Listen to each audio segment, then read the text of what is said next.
It was a Wednesday afternoon, and I was walking along Bleecker Street, Greenwich Village, New York City, where I lived. And I think it was winter because I was wearing a long navy blue coat I used to have and sneakers. I guess most working women in New York wore sneakers. And I had all these bags because I had just gone grocery shopping. And I was maybe 20 feet from my apartment building when I saw this man standing between the doors. We had two front doors, an outer door with glass panes that was never locked, and then the inner locked door, and between them was a space, a sort of vestibule for our door buzzers and our names. So through the glass panes, I could see this man standing between the doors. I hesitated. I knew he didn't live in my building. I assumed he was there to see Johnny, my super who ran a crack house in the basement. I saw men standing there all the time, black guys mostly. This guy was black, my super was black. But what made me hesitate was that this man was a little too well dressed. He was wearing a light gray windbreaker matching cap, and most of Johnny's clientele looked as though they lived on the street, and they were older men, and this guy was in his 20s. So I hesitated, and then I said to myself, I'm being silly. I have groceries. I have an appointment in an hour. I need to get home. So I opened the outer door, I dug out my key, and then balancing all my bags, I unlocked the inner door. The man held the door open for me and then followed me inside. I was 25, and I lived on the most wonderful street in the most wonderful city in the world. I had a second-floor walk-up. I had a railroad flat. That's what people called it. It had 3 rooms all in a row like a hallway. And in the evening, I could climb right out the window onto the fire escape and lean out over all the panhandling tap dancers and the street musicians. And if I felt lonely, I would go down to the 24-hour market and talk to Gala, who worked the graveyard shift. He was handsome. He's about 30. And he had told me they'd had a wife and 5 children in Cairo and was trying to save enough money to bring them to the States, but he almost never talked about them. And he always said, money in my hands is like water. And when he'd see me coming, he'd say, Ya Habibi, come here, my friend.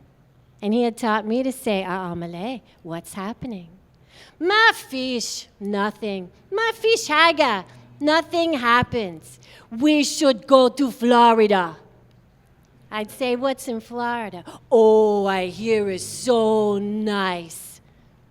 Do you know anybody in Florida? Oh, yeah, gonna know many people. Don't worry, no problem. So we would talk about Florida till I felt like going back upstairs.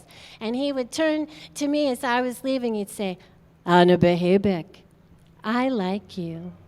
Yeah, I would say.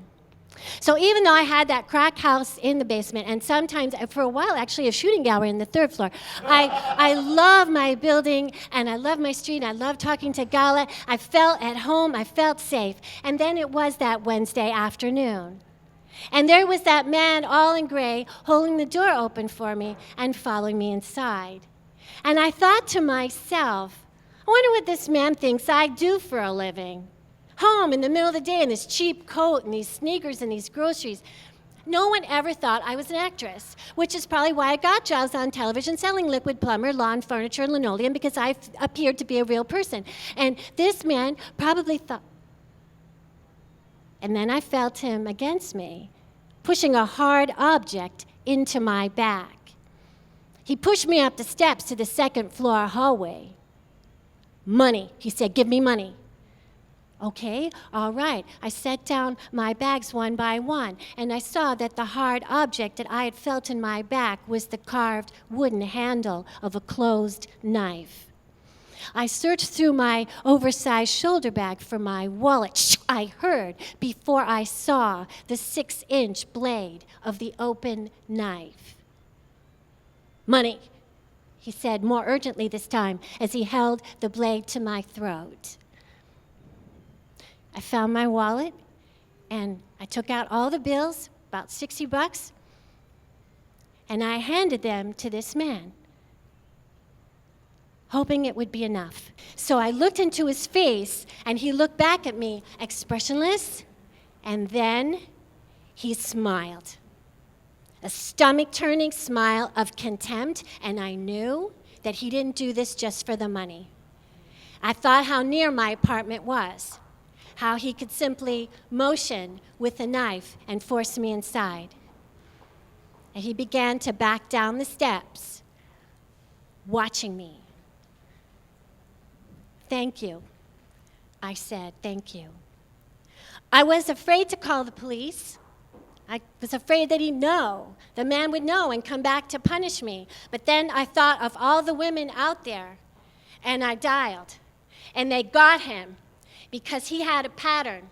He had gone after about 20 women at about the same time of day, second floor hallway of walk-up tenements along Bleecker Street. The detective who solved my case was new to my precinct, eager to prove himself, and he worked really hard, along with his undercover team, black giant named Brad, and his partner, Michelle, a tiny Italian tough girl from Brooklyn. I met them when I went down to the station to identify the man, and I met some of the other women. We all looked alike. We had the same coats. We had the same sneakers. We had the same shoulder bags. I went into the booth with Michelle, just like on television, to look through the one-way glass at the men in the lineup. There were 5 of them seated. Each of them had a white card hanging around his neck. Each card had a number. "Number 5, I said. And Michelle went out to ask number 5 to come forward. He stood up. He started to walk toward me. And then even though I knew he couldn't see me, somehow he looked right at me and he smiled. "I'm sure," I said. Only 2 of us women were willing to testify in court. Were willing to sit in the same room with that man, knowing that he knew our names, where we lived, and that he would soon be back on the street. A few weeks later, I moved across town to an American Can Factory turned condo. In the lobby, there was a black desk, and behind that desk was always seated an armed guard. The street was quiet, very few passers-by, nothing happened.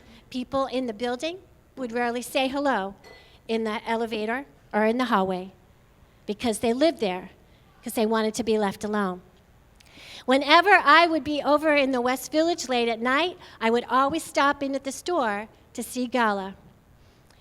And one night, for the first time, he was not there. And I thought, did he finally go to Florida? I saw that the 2 front doors were propped open. Somebody was moving out in the middle of the night. And I walked into the hallway, and there was a piece of paper taped above the mailboxes. And it said, at 6:30 a.m., October 2nd, 1985, the night clerk of the store at 177 Bleecker Street was shot and killed by an unknown assailant. The gunman escaped with $50 from the cash register. Anyone with information regarding this crime should please contact the 6th Precinct. The victim has been identified as Gala Abdul Hassan. Ya Habibi, come here, my friend.